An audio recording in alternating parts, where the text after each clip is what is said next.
함께 기도하시겠습니다. 하나님 아버지 감사드립니다. 이 시간 하나님 말씀을 선포합니다. 입술을 주장하시사 주님의 말씀만 선포되는 시간 되게 하여 주시옵소서. 성령 하나님 이곳 가운데 친히 임재하여 주셔서 우리의 마음의 눈을 밝혀주시고 하나님의 말씀을 마음에 담게 하시며 새기게 하시고 순종하는 은혜의 역사 있게 하여 주시옵소서. 예수님의 이름으로 기도드립니다. 아멘. 우리 주제를 한번 같이 이야기하도록 하겠습니다. 성령의 능력으로 부흥하는 교회. 다시 한번 하겠습니다. 성령의 능력으로 부흥하는 교회. 아멘. 제가 1월 중순부터 지금 대신방을 하며 많이 분주한 시간을 보내고 있습니다. 사실 체력적으로 조금 힘들긴 하더라고요. 다른 사역들 감당하면서 이렇게 신방하는 일이 쉽진 않은데 그래도 함께 해주시는 분들이 있고 특별히 우리 강 목사님께서 너무나 많이 도와주셔가지고 제가 이 사역을 지금 감당하고 있는 것 같습니다. 또 무엇보다도 우리 신방할 때 큰 은혜가 있습니다. 그래서 정말 기쁨이 있고 행복하게 우리 성도님들을 만나고 있습니다. 성도님들의 삶의 이야기들을 들으면서 정말 하나님께서 각 사람을 참 은혜 가운데 부르셨구나. 그리고 또 부르시고 또 하나님께서 그 삶을 보듬어 오셨던 그 믿음의 역사들을 들으면서 참 하나님의 살아계심, 또 그 어려운 시간들, 힘든 시간들을 묵묵히 또 믿음으로 이기시고 승리하신 우리 성도님들의 이야기가 참 감동이 되는 것 같습니다.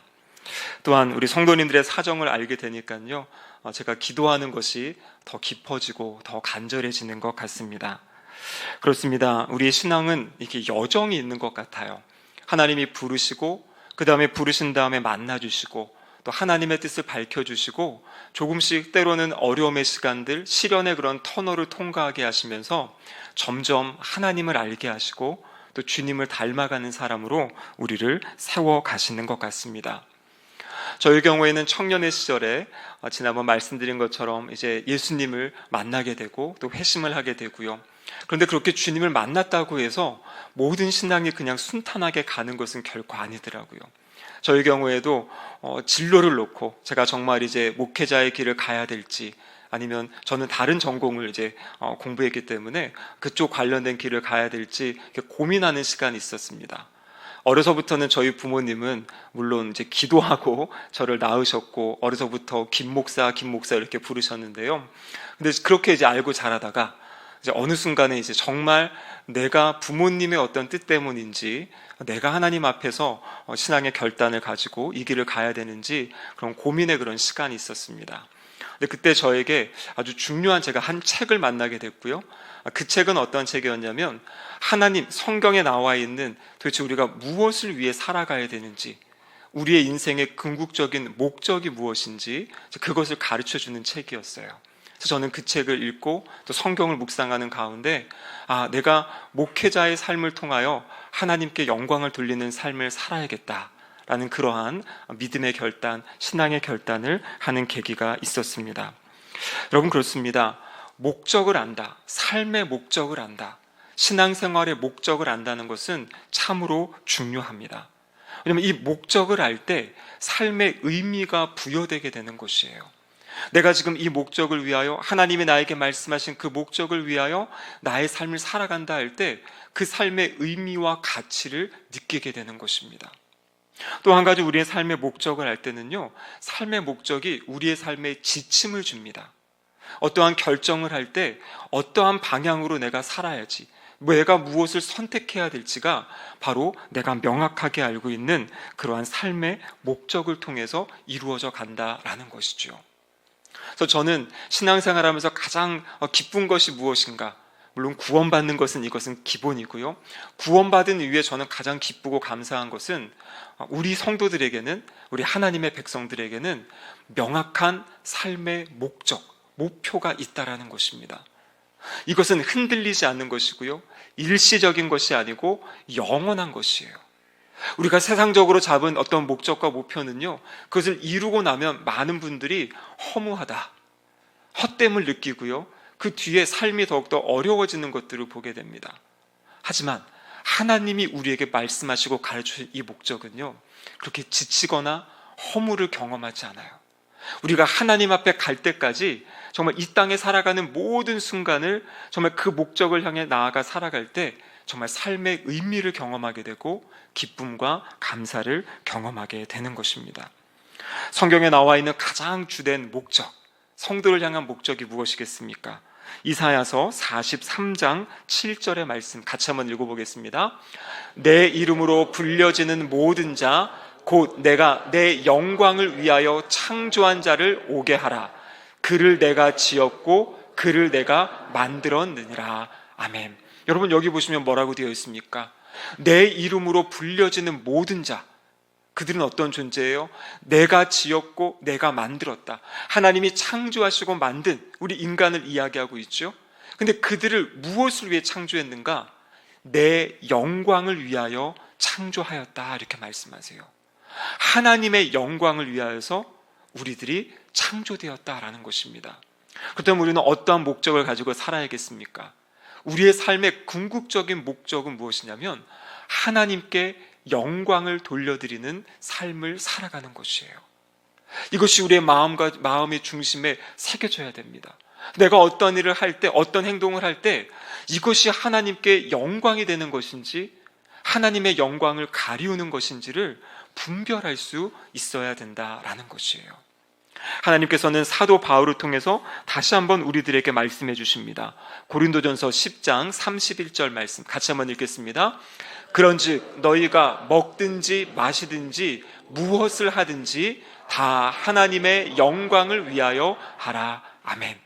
여러분 여기 보십시오. 먹든지 마시든지 무엇을 하든지 다 하나님의 영광을 위하여 하라. 아멘. 그럼 우리가 이렇게 예배드리는 이유, 가장 중요한 이유가 무엇입니까? 하나님께 영광을 돌리기 위한 것이에요.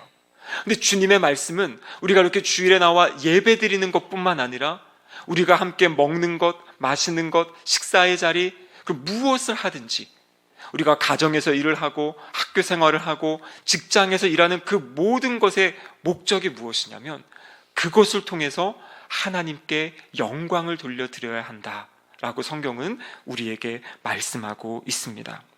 그래서 성경에는 그 영광을 위한 것이 어떻게 사는 것이 영광을 위한 것인지 그 아래 나와 있는 또 여러 가지 목적들을 우리가 이제 발견할 수 있게 되죠.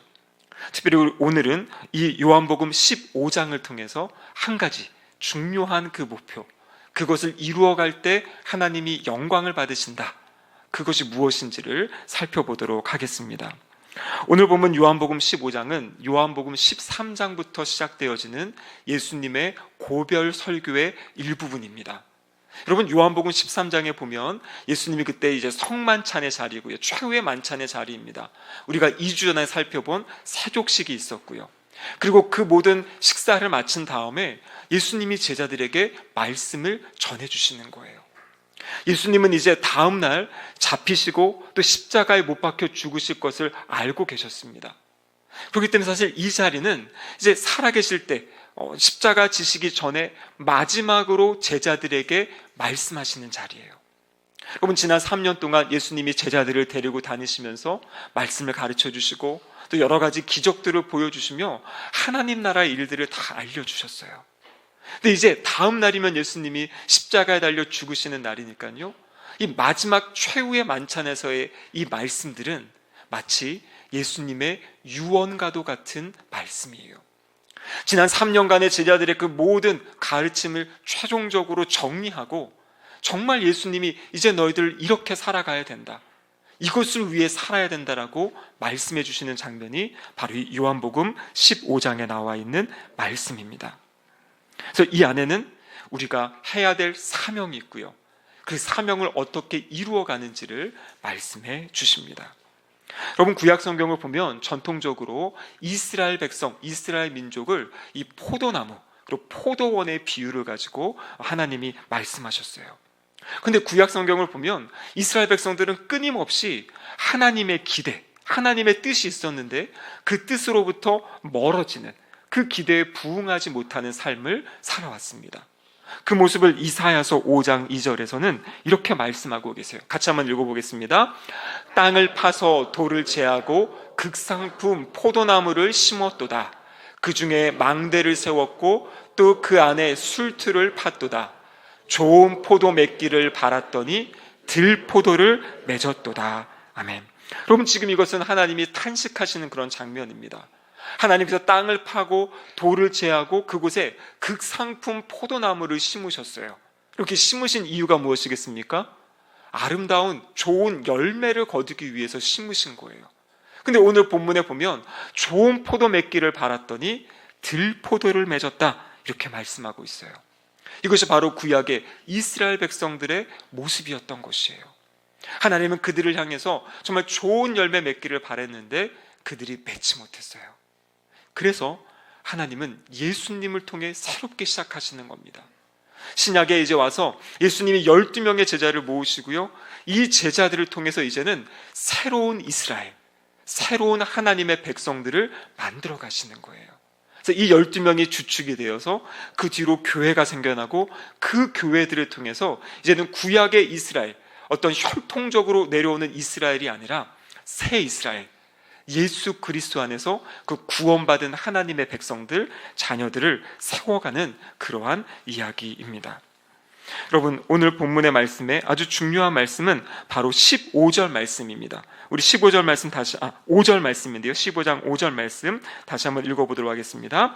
나는 포도나무요 너희는 가지라. 그가 내 안에 내가 그 안에 거하면 사람이 열매를 많이 맺나니 나를 떠나서는 너희가 아무것도 할 수 없음이라. 아멘. 여러분, 여기 보시면 예수님께서 친히 나는 포도나무다, 너희는 가지다. 그래서 구약에서 비유하였던 그 포도나무, 포도원의 비유를 가지고 예수님이 친히 말씀해주고 계십니다. 오늘 본문에 보면 예수님은 풍성한 열매 맺기를 기대하신다 말씀하셨어요. 그래서 어떠한 열매를 맺기 원하시는지, 그 열매가 무엇인지 말씀을 통해 살펴보도록 하겠습니다. 오늘 본문 15장 16절인데요. 우리 같이 한번 읽어보겠습니다. 너희가 나를 택한 것이 아니요 내가 너희를 택하여 세웠나니 이는 너희로 가서 열매를 맺게 하고 또 너희 열매가 항상 있게 하여 내 이름으로 아버지께 무엇을 구하든지 다 받게 하려 함이라. 아멘. 여러분, 여기 보십시오. 너희가 나를 택한 것이 아니라 내가 너희를 택하여 세웠다. 지금 1차적으로 누구를 향한 말씀입니까? 그 예수님의 12명의 그 제자들을 향한 말씀이에요. 제자들을 부르시는 장면을 보면 예수님이 한 명 한 명 그들을 부르셔서 그들을 예수님의 제자로 삼으셨죠. 마찬가지입니다. 여기 있는 저와 여러분, 우리 모두도 하나님께서 특별한 방법으로 한 명 한 명을 다 불러내셨어요. 그리고 이제는 하나님의 자녀로, 예수님의 제자로 살아가도록 세우셨습니다. 오늘 본문에 보면 지금 이 제자들을 내가 너희들을 세웠다, 그 다음에 사명을 주세요. 그 사명이 무엇입니까? 너희로 가서 열매를 맺게 하려는 것이다. 예수님께서 제자들을 부르신 데에는 이유가 있었습니다. 이들을 통해서 열매를 기대하셨어요. 여러분, 그러면 여기서 말하는 이 열매는 무엇이겠습니까? 성경학자들은 바로 여기 나와 있는 열매는 선교적인 노력들이다, 이렇게 이야기합니다. 무슨 말이냐면 주님을 알지 못하는 그 영혼들을 구원하는 그 열매를 주님이 기대하셔서 12명의 제자를 세우셨고 그들을 세상으로 보내시는 것이에요. 여러분, 예수님이 이 땅에 오신 목적이 무엇입니까? 예수님이 이 땅에 오신 목적은 한 가지잖아요. 죄악 가운데 영적으로 죽어 있고 영원히 죽을 수밖에 없는 그러한 사람들, 저와 우리 성도님들을 구원하시기 위해서 예수님이 이 땅에 오셨잖아요.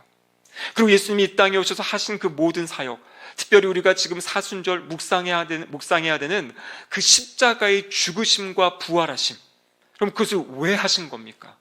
결국에 그것을 통해서 우리를 구원하시기 위함인 것이지요. 그렇기 때문에 성도들의 삶은 바로 이 제자들이 했던 가장 중요한 일, 우리가 사도행전을 읽어보면 제자들은 끊임없이 나아가서 하신 것이 뭐냐면 바로 예수 그리스도의 십자가의 죽으심과 예수님의 부활하심, 그 복음의 메시지를 전하는 삶을 살았던 것을 보게 됩니다. 그 복음이 전해져서 바로 우리나라, 저희에게까지 전해진 거잖아요.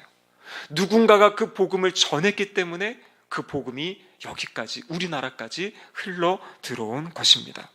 여러분, 그렇기 때문에 우리가 구원받은 이후에 우리에게도 계속 살아가야 될 중요한 이유가 있는 것이에요. 그 이유는 무엇이냐면 우리의 삶의 자리에서, 우리의 말을 통해, 우리의 행동을 통해 바로 예수 그리스도를 드러내고 예수 그리스도를 증거하는 삶입니다. 여러분, 이것이 우리가 우리의 가정에서, 또 우리의 학교에서, 우리의 직장에서, 우리의 삶의 자리에서 해야 될 가장 중요한 일이다라는 것이에요. 그래서 이 의식을 가지고 살아가야 되는 것입니다. 나는 내가 있는 이 자리에서 예수님을 증거하는 삶을 살아야 된다. 여러분, 이 생각을 가지고 사는 것과 이 생각을 없이 그냥 살아가는 것과는 정말 하늘과 땅 차이인 것이에요. 내가 일을 하는 이유, 물론 그 일을 통해서 내가 우리의 가정을 책임지고 우리가 삶을 살아가고 영유해 가지요. 하지만 여러분, 그렇게 그냥 살아가는 것만 우리의 삶의 목적이 아니잖아요. 그것은 세상 사람들도 동일하게 그렇게 살아갑니다. 성도가 다른 것은 무엇이냐면 나의 그 삶의 자리에서 나는 주님을 증거해야 된다. 나는 우리 주님을 드러내야 된다. 여러분, 이 마음을 가지고 살아가시기를 축복합니다. 여러분, 이스라엘 백성들이 하지 못한 것이 이것이에요. 지난주에 우리가 출애굽기의 말씀을 한번 살펴보았죠. 출애굽기의 핵심이 무엇입니까? 하나님께서 이스라엘 백성들을 애굽에서 구원해 내셨습니다. 그리고 그들을 시내 산에 세우시고요, 그곳에서 하나님의 말씀을 주세요. 근데 말씀을 주시기 전에 무엇을 말씀하시냐면 이스라엘 백성들을 향한 기대를 말씀하시는 거예요. 너희는 이제 제사장 나라가 되고 거룩한 백성이 되어라. 이것을 먼저 말씀하십니다. 하나님이 그들을 부르셔서 제사장 나라, 거룩한 백성으로 살아가기를 원하시고요, 그렇게 살아갈 수 있는 방법으로 율법의 말씀을 주신 거예요. 하나님의 뜻은 무엇이냐면 아까 그 이사야서 말씀처럼 그 가나안 땅에 있던, 죄악 가운데 물들어 있던 그 백성들을 하나님이 제해버리시고 그 땅에 이스라엘 백성들을 심으신 것이에요. 심으신 이유가 무엇이라 그랬습니까? 이 가나안 땅은요, 유럽과 아시아와 아프리카가 다 지나가는 통로가 되는 것이거든요. 그곳에서 거룩한 나라, 그리고 거룩한 백성의 삶을 살아감으로 주변 나라에 하나님 나라가 무엇인지를 가르쳐주고 보여주기를 원하셨던 것이에요. 그래서 하나님께서 그들을 애굽에서 구원해내셔서 가나안 땅에 심으셨어요. 그런데 우리가 구약의 말씀을 보면 어떻습니까? 이들이 그곳에서 하나님의 뜻대로 살지를 못하는 것이에요.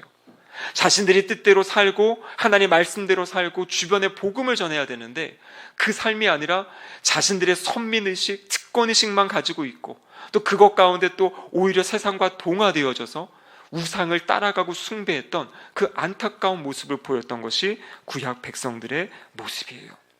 하나님 나라의 백성의 책임, 의무는 누리면서도, 하나님 나라의 특권은 누리면서도 의무와 책임을 감당하지 않았던 그 모습이 바로 구약 백성들의 모습입니다. 여러분, 오늘날 우리에게도 동일한 것입니다. 우리가 주님을 믿고 주님과 동행하며 살아가는 삶. 여러분, 오늘날은요, 전도에 대해서 이야기를 잘 못해요. 때로는 성도님들 가운데도 그런 분들이 있어요.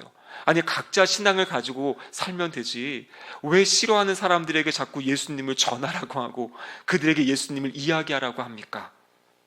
이 시대에 이거는 예의 바르지 못한 행동입니다. 여러분, 이렇게 이야기하는 성도님들도 계세요. 나는 신앙생활 잘하면 되는 거고 다른 사람은 각자 자신의 주관과 가치를 가지고 살아가면 된다고, 다른 종교도 인정해줘야 된다고 그렇게 이야기를 하고 있어요. 그러면 근데 성경은 결코 그것을 말하지 않잖아요.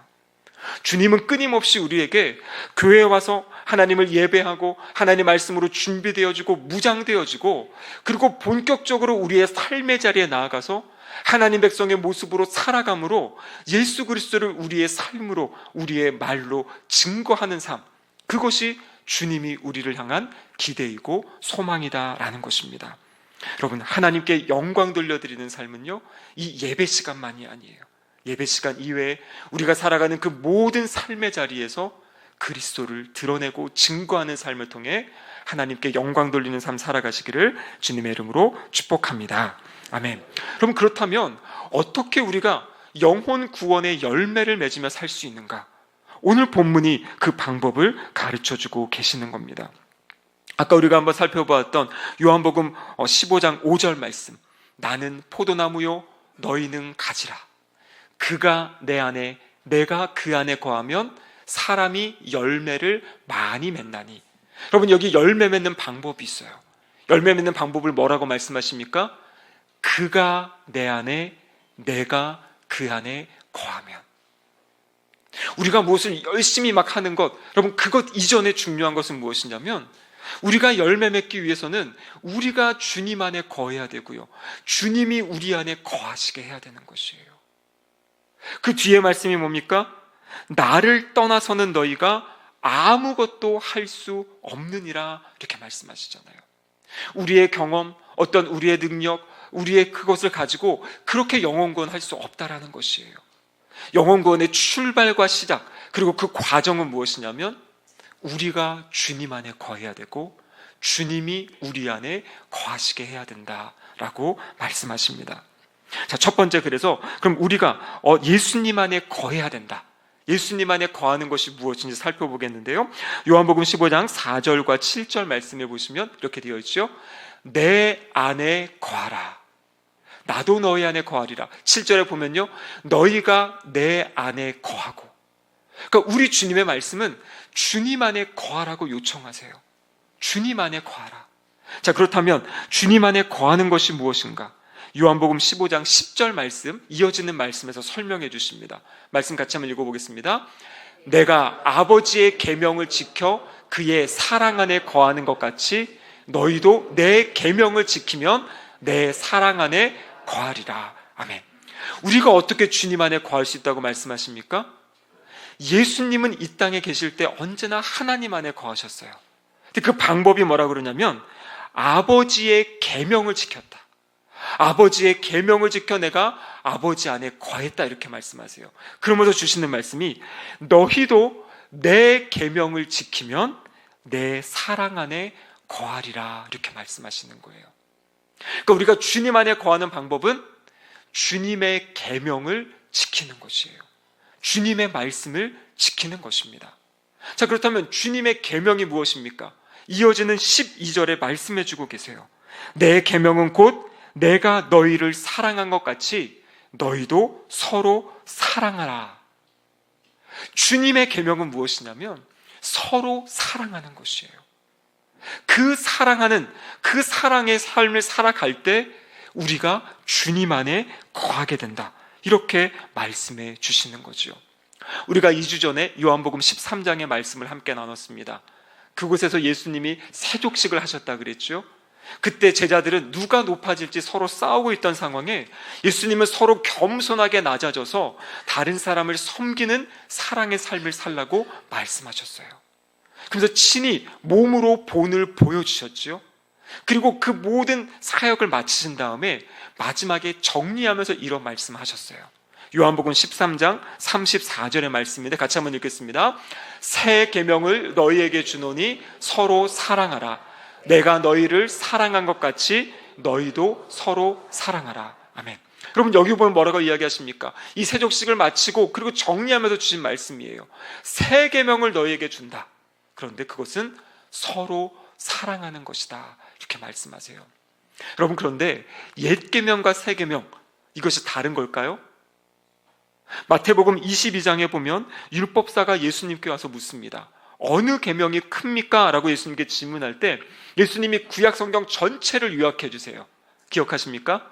하나님을 사랑하고 이웃을 사랑해라. 그러니까 뭐 구약은 무섭고 신약은 사랑이고 아니에요. 구약의 말씀의 핵심도 무엇이냐면 하나님 사랑과 이웃 사랑이에요. 그런데 구약에서 이웃사랑, 이 말씀을 레위기 19장 18절의 말씀을 예수님께서 가지고 오셔서 이제 말씀하신 건데요. 레위기 19장 18절에서 뭐라고 이야기하냐면 내 몸, 자기 몸을 사랑하는 것처럼 이웃을 사랑해라, 이렇게 말씀하세요. 그러니까 이웃을 사랑하는데 그 기준, 그것이 무엇이냐면 자기 사랑, 자기가 자기를 사랑하는 것처럼 이웃을 사랑하라는 것입니다. 근데 지금 요한복음 13장과 오늘 15장에서 말씀하시는 예수님이 말씀하신 새 계명은 무엇이냐면 옛 계명, 새 계명, 시간 차이가 있다는 것이 아니라 질적으로 다른 것을 이야기하는 거예요. 그러니까 구약에서는 자기를 사랑하는 것처럼 이웃을 사랑하는 건데요, 지금 예수님이 말씀하신 건 뭐냐면 내가 너희를 사랑한 것 같이 이웃을 사랑하는 것이에요. 그러니까 구약에서는 자기를 사랑하는 그 사랑으로 사랑이고요, 신약에서 말씀하시는 새 계명은 무엇이냐면 예수님께서 우리를 사랑하신 것 같이. 여러분, 예수님이 우리를 어떻게 사랑하셨습니까? 자신을 온전히 십자가에 내어주심으로 사랑하셨어요. 그러니까 성경에서 말하는 사랑은 자기를 희생하는 것이에요. 나의 모든 것을 다하면서 여유가 되면, 시간이 나면, 물질이 남으면 그 사랑이 아니라 나의 것을 내어주면서, 때로는 나의 것을 희생하면서 사랑하는 것, 그것이 주님이 말씀하신 새 계명, 서로 사랑하라는 말씀이에요.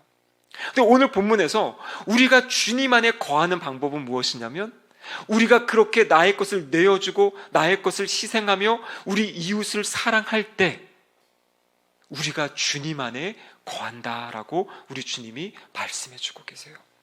주님 안에 거해야 주님으로부터 오는 영양분을 받아 우리가 열매를 맺게 되는 것이에요. 여러분, 우리가 5.18 또 새대면 전도축제를 위해 지금 여러 가지 사역하고 있습니다. 여러분, 그 중에 가장 중요한 것은 무엇이냐면 우리가 서로 사랑해야 되는 것이에요. 우리 안에 사랑이 흘러 넘쳐야 되는 것이에요. 여러분, 하나님이 새 생명을 우리 교회 가운데 보내주셔도요, 교회 안에 사랑이 없으면, 교회가 냉랭하고 새로운 사람이 와도 그냥 이렇게 하면요, 정착을 못 하잖아요. 가장 중요한 것은 세상에서 경험할 수 없는 그 사랑이 교회 안에 흐르고 있어야, 세상에서 각박하고 경쟁 가운데 상처 입은 심령들이 교회에 왔을 때, 아, 이곳에 뭐가 다르구나, 이곳에 하나님의 사랑이 있구나, 하나님의 은혜가 있구나, 그 은혜를 경험하고 교회에 정착하게 되고 남는 것이에요. 그렇기 때문에 우리가 먼저 해야 될 것, 함께 힘을 모아야 될 것은 우리 공동체 안에 사랑이 넘쳐야 돼요. 웃음이 넘치고 기쁨이 넘치고 또 서로를 향한 그 중보의 기도가 넘치고 서로 보듬어주는 그러한 모습이 있을 때 우리가 주님으로부터 오는 이 영양분을 공급받아 열매를 맺을 수 있다라는 것입니다. 여러분, 두 번째로는요, 예수님이 우리 안에 거하시게 해야 돼요. 우리가 주님 안에 거하는 것뿐만 아니라 주님이 우리 안에 거하실 수 있도록 해야 된다라는 것입니다. 자, 오늘 본문 말씀을 다시 보시면은요, 요한복음 15장 4절과 7절인데요, 이렇게 되어 있죠.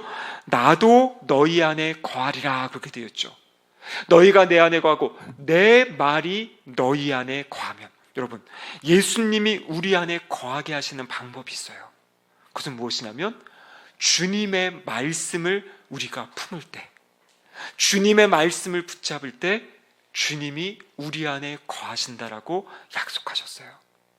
여러분, 그렇기 때문에 우리는 끊임없이 주님의 말씀을 읽어야 돼요. 이 주님의 말씀을 묵상하셔야 되고요, 주님의 말씀을 붙잡아야 됩니다. 그 말씀 가운데 우리 주님이 우리 가운데 찾아오시는 거예요. 그래서 우리가 영혼들을 구원하고 영혼을 위해 기도할 때 우리가 먼저 해야 될 것은 무엇이냐면 하나님의 말씀을 사랑해서, 하나님, 저의 힘으로 할 수 없습니다, 저의 힘으로 할 수 없어요, 저에게 능력도 없고 뭐라고 말해야 될지도 모르겠고 하나님의 지혜가 필요합니다. 그 기도를 가지고 하나님의 말씀을 읽고 묵상해야 되는 것이에요. 여러분, 열매는요, 맺혀지는 겁니다. 주님이 맺게 해주시는 거예요. 우리가 주님께 꼭 붙어 있을 때, 우리가 주님 안에 거하고 주님이 우리 안에 거하실 때 주님이 우리를 통해서 열매를 맺어가시는 겁니다. 여러분, 사순절 이 기간 다시 한번 우리가 주님 안에 거하기를 원합니다. 사랑의 삶을 살아가시기 바라요. 그리고 주님을 우리의 삶에 끊임없이 초대하시기 바랍니다. 하나님의 말씀을 읽으시고요, 묵상하시고 암송하시고 그 말씀 붙잡고 우리의 삶의 자리를 살아갈 때 주님께서 우리를 통해 주님이 원하시는 그 열매를 맺어 가십니다. 마지막으로 말씀을 마무리합니다. 오늘 본문 8절에 보시면은요, 너희가 열매를 많이 맺으면 내 아버지께서 영광을 받으실 것이요. 아멘. 우리가 이렇게 주님과 동행함으로 열매를 맺어갈 때 우리 하나님 아버지께서 영광을 받으신다 말씀하셨습니다. 이 말씀 붙잡고 승리하시는 이번 한 주간 되시기를 주님의 이름으로 축복합니다. 아멘. 함께 기도하시겠습니다. 사랑의 하나님 아버지, 감사드립니다. 오늘 말씀을 통하여 우리가 무슨 목적을 가지고 살지 가르쳐 주심에 감사드립니다. 먹든지 마시든지 무엇을 하든지 다 하나님의 영광을 위해 살게 하여 주시옵소서. 특별히 오늘 말씀을 통해 밝혀주신 영혼을 구원하고 복음을 전하는 그 일을 통하여 하나님께 영광 돌리는 우리의 삶이 되게 하여 주시옵소서. 예수님의 이름으로 기도드립니다. 아멘.